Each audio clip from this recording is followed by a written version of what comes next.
I don't know if this is right or not, but this is what I do. Take the neck down close to the shoulders.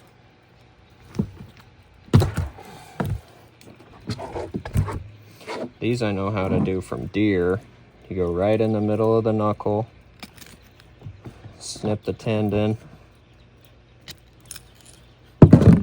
break, in the middle, off, in the middle. So the idea is to cut between bone, right? Yep.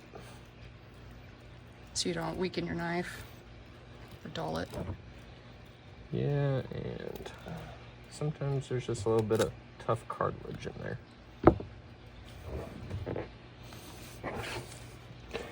Then I pinch here right above the vent, go in. Be careful not to hit the intestines or else it smells really gross. And you just get a nice wide cut there.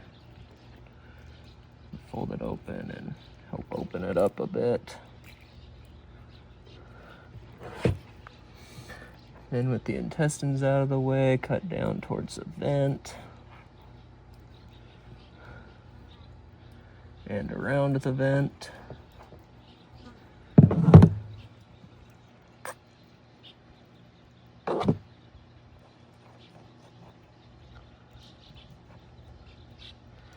And around the vent.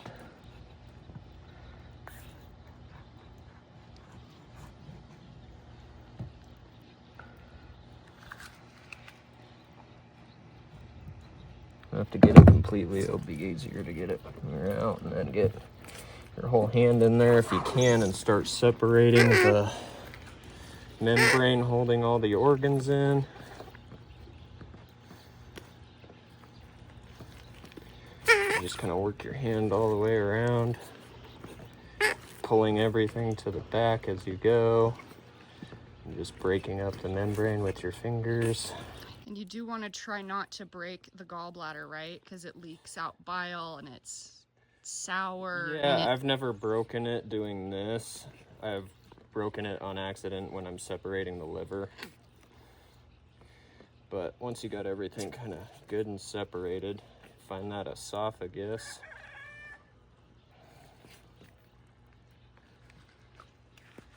And kind of get it wrapped around your finger. Got some more to separate here.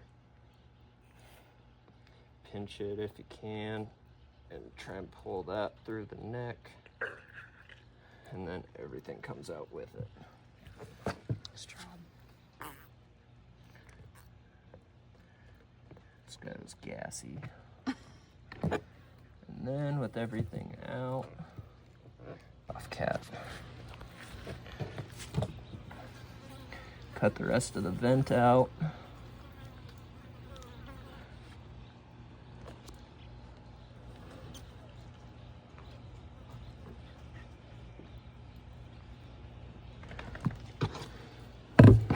There it is.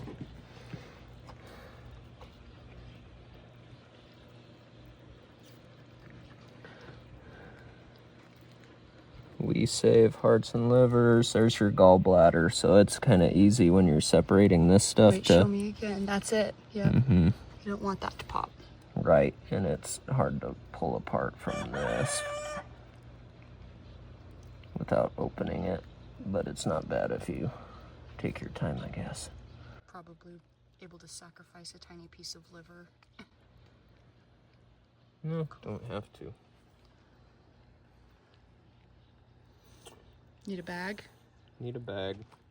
Hidden organs out of there. Usually the lungs kind of stay stuck to the top of the spine.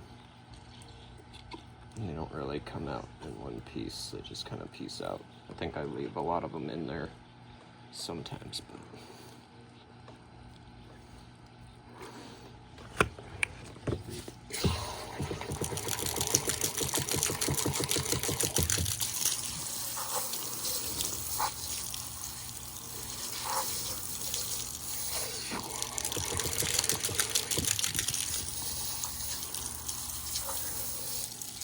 there's a gland in the tail, so you should get that off.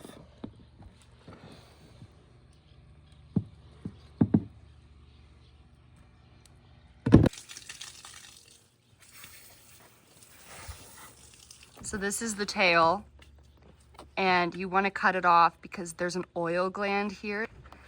So that's what he cuts when he cuts this part of the tail off. He's making sure he's removing the oil gland in the back. And then we bag up the livers and the hearts in separate little snack bags that we can thaw individually. And then I bag up the feet, the heads and the necks to make stock, or to use as, I use the feet for stock for sure, because they're so rich in collagen. They have so much fat, probably one of the most nutrient dense parts of the chicken other than the skin. And then this, I'll continue to pluck that, and that'll be a really good dog treat. But also the necks are fine for putting in stock and stuff like that. You could put this whole thing in stock if you wanted to. We try to use every part of the bird, divvying up between what we can use for cooking and what the dog and the cat can enjoy as far as their raw food goes. So we try to take care of everybody the best we can. Once you're done, you want to put the chicken in a cooler with lots of ice for about 36 hours before you ever break it down or package it and put it in the freezer.